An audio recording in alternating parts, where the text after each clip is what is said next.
Hi, I'm Frank Ferrante, and you're watching Conscious Content TV. This is Conscious Content, where you can look forward to viewing media coverage of environmental, spiritual, and socially aware content. Welcome to Conscious Content. I'm Melissa in LA at the Awareness Film Festival. And this film festival showcases films with topics such as environmental awareness, health, and well-being. And tonight, we're here for the screening of May I Be Frank, a transformational documentary about one person's journey to live a more conscious life. Come along with me as we learn more about the film. I'm here with Frank Ferrante, the star of May I Be Frank. Thank you for being here, Frank. Thank you for asking. So you look really, really good, really transformed. There's a lot of light in your face. So can you describe a little bit about your process and what happened? How did you transform? How do you have so much more light now? I switched it on. It's a process, which is a very overused word, but it's a process. I started from a very low place, and I inched my way towards the light. I was in a very dark place, and I think where people fall short in their journey is that they really want a magic bullet, a silver bullet, and the culture is sort of promotes that. Pharmaceutical culture promotes that sort of thing. You know, lose 40 pounds in 20 days and that sort of thing, and get great abs with this ab machine. You know, so and it doesn't take into account that it's a holistic approach to life. Really, it's mind, body, spirit, baby. Exactly. So this process wasn't a quick fix. It took 42 days. That's what was filmed on the movie, but it continued afterwards. Yes, 42 days was the very beginning. It actually was, to this point, it was the film began in earnest on Valentine's Day of 2006, and today is a while ago, and the journey continues. It's again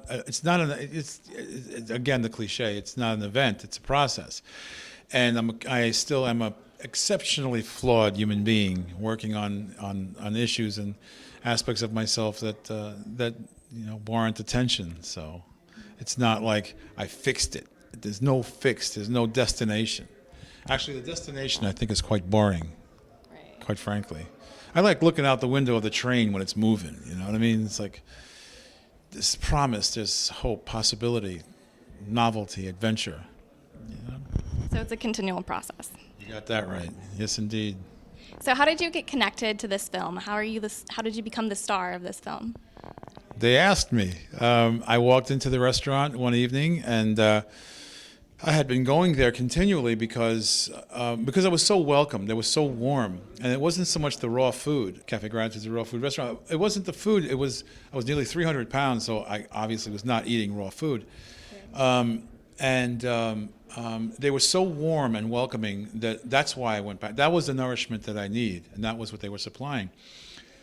So I had made friends with Ryland, the owner's son, and they have a thing that they do when they serve you. They have a question of the day, and one day it might be, what are you grateful for, or who has inspired you?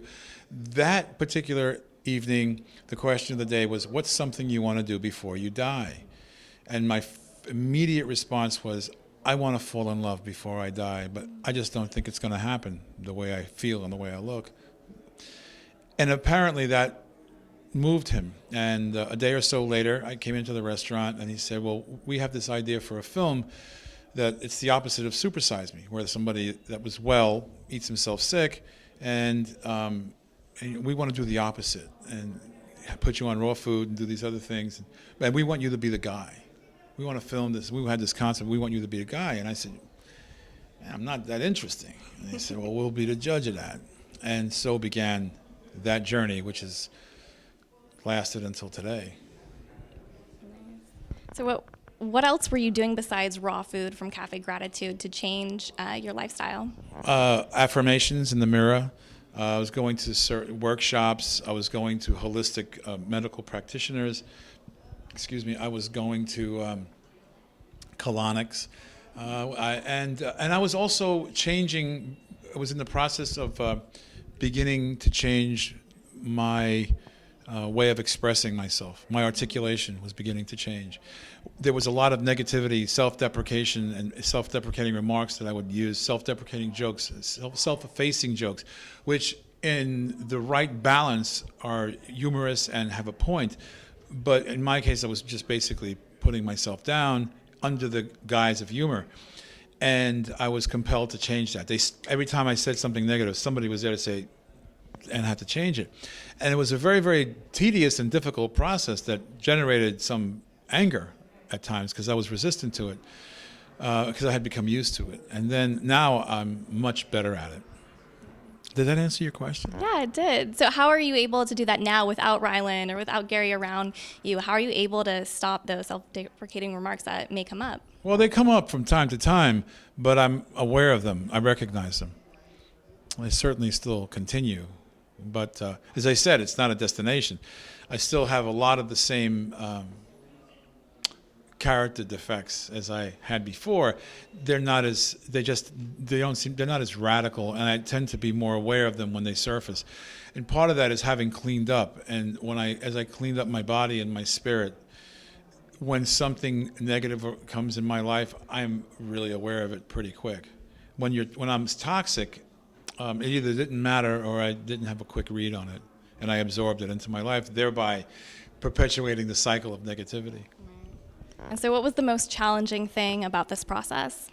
The affirmations in the mirror. Oh, really? Yeah. Why was that?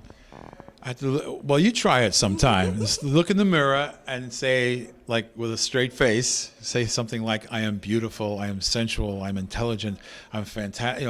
I am beautiful, I am sensual, I am intelligent. So you're well-adjusted. Right. All right. So you're one of the well-adjusted ones. Most people have a real visceral response to something like that.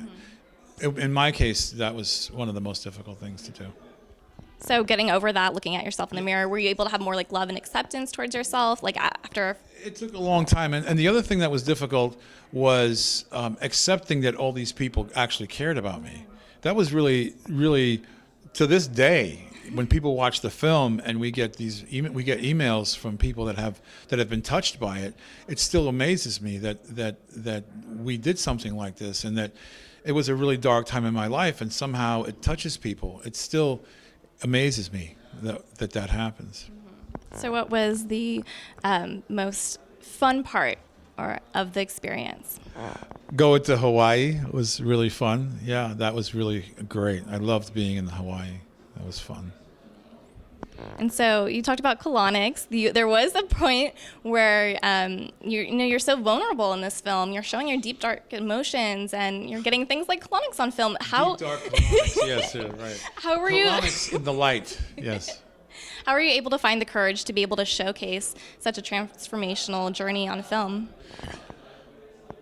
I appreciate that you put it that way. I didn't see it as courageous. I really was. I was in a lot of pain at the time, and none of us were really aware of actually what we were doing. It really, the more momentum this film takes on, the more I'm convinced that it's a divinely inspired project, because none of us knew what we were doing at all. And as far as courage, people mention this all the time. I didn't feel courageous at the time. I was really, really in a lot of pain and frightened. But then that's the definition of courage. It's not the absence of fear, is what people do in the face of it, right? So apparently, I guess I was courageous. I just didn't feel like it at the time. What's courageous now is actually letting people watch it now. That's like really hard to do. Like sometimes, you watch attractive, lovely, intelligent people, and they're going to see you in places that they're not supposed to see you, doing things you're not supposed to be showing anybody. And so, yeah. So I just let it go and trust the process, and here we are. Well, thank you for being able to share it now, even though it may be hard at sometimes. I'm sure it's inspired lots of people. It's inspired me. I first watched the trailer and I got teary-eyed because I was like, wow, I would love for my dad to go through this process, as an overweight person as well, and to help change his lifestyle. So you're setting a very good example to show that people can go through this. Thank you. And tell your dad he's welcome to call me. Awesome. Well, I'll have to let him know that. All right. Thank you so much. Thank you. Well, I hope that inspired you to make your own changes in your life. I'm Melissa for Conscious Content.